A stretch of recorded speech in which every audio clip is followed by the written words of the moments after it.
So, a lot has happened very quickly. First, my gem, which I now know is called a core, is grapefruit size. Also, where I would only see faint glimmers of light, now I see a ring of light has formed inside of it, swirling like someone put a coin in a bottle and began spinning it. What that means, I do not know. I also learned that magic is a universal norm here. No, not that sleight of hand magic, but the real stuff. Supernatural abilities like flight, telekinesis, telepathy, pyrokinesis, super strength and speed, and all sorts of other things that I could probably only imagine. If you've got the power and know-how, you can do it. It's fascinating, really, the implications of it all. I'm also starting to understand the applications for it when it comes to my energy, which is called mana. Also, when you've seen the guts of 1,000 corpses, you've seen them all. Examining the dead bandits from my storage space, I can peer through their skins and insides without tearing them open. Surprisingly enough, in another world, it's all the same stuff for the most part. Some people had lighter bones, denser bones, bigger lungs, extra flexibility, and other such things when it came to non-humans. They also have a different word for humans here, which translates to the word I know. The memories I've absorbed from all the bandits came to me as fragments. I don't know their entire lives, but I know the essential things and general knowledge. Thankfully, their memories don't override my own. It's like watching a dream. I know it's a dream and can differentiate their memories from mine rather distinctly. I know several new languages, even the languages they use for magic, which isn't all that important to me, since I apparently can freely guide mana to do basically whatever I want. There was also something else. Looking over the scrolls I found in that pointy-eared woman's tent, who I now know is an elf, I found a set of orders to set up this ambush to prevent the smuggling of supplies from one kingdom to another. The orders came from an empire further north that bordered the other two territories. The other scroll was a local map. It doesn't show much detail, just the borders of the two kingdoms, along with what I assume is my mountain range to the south of the route the supply caravan was supposed to take. Oh, I have a river that comes down from the mountain. That'll be fun to find. From what I can gather of the memories, I have about a day before the caravan arrives, which is fine. I do want to see what all the fuss was about in the end. With all the energy I absorbed, my bubble tripled. While it's mainly encompassing a large amount of open air, I can now access more of the mountain around and below me, which has been engaging in itself. However, I haven't explored much of it outside of carving out a room to experiment with the corpses. I conjure a ball of light, which sustains itself in the solid and mostly enclosed room. Laying out one of the bandits, a human in particular, I pour a small amount of energy into him, going increment by increment until the body begins to twitch and move. Oddly fascinating how familiar the convulsions look, as the corpse begins to rise. A shuddering groan emanates from his throat, as he slowly shuffles about. The only thoughts I sense are hunger. I wonder what I can use him for. And it's not like I have a use for a zombie-powered generator. Maybe a mill? Even then I have no grain, or need for grain. He's also not very fast or intimidating yet.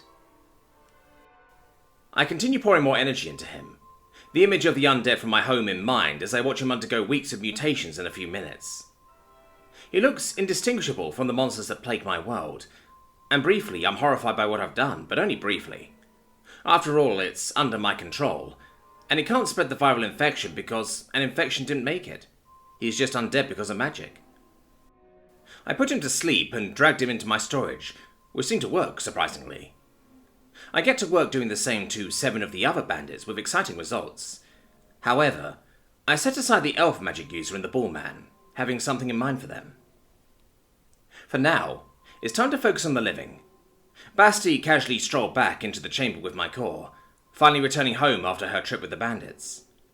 With my newfound awareness and understanding, I can see that she's just brimming with potential, mana just pulsing around her heart, which is where it is for most beings. Basti, in the short time we've known each other, you've already served me well, and exceeded every expectation I had about you. I grant you the title of Executioner. Use your magics and skill to cut down my enemies, and the scum that dare even to exist. But know this, you are my blade. You strike when I tell you to strike, for I have no use for a blade that lashes out on its own. I hope you continue to serve me well. She watches me, my core with reverence, before bowing her head lowly in submission, accepting the title and her new responsibilities. I watch as the manner around her heart solidifies, as her mere potential has a direction and purpose.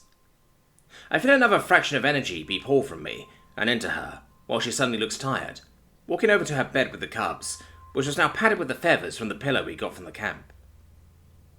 I focus on Oruru, who's dutifully maintaining his vigil over my core. Yes, my little friend. We had a rocky start, but I appreciate you too.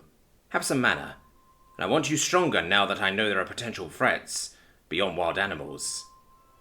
You'll have your time, but for now, continue your defense of the home front. Oruru looks up at my core, having been anxiously gnawing his tail up until now, and seems relieved, flashing a scaly smile as he nods, before watching the cave entrance from his place on my steps.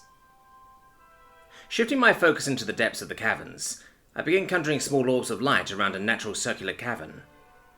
Just create a spooky ambience before gathering a green sphere of light in the middle of the room. With the mood set, I pull the elf magic user out of my storage and pour my mana into her. Her body begins to heal, though as she convulses, I begin to feel some form of resistance. Almost like a person's soul was worth more than the soul of an animal. It isn't much longer, however, when I feel a change and succeed in my efforts. With a start, she sits up, panting heavily with what I can only assume is fear. I can see a ring of green forming around her neck, which, so far, is the mark that shows my influence.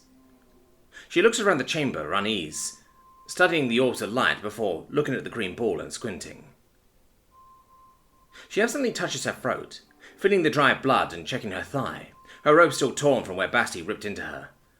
"What the? Where am I?"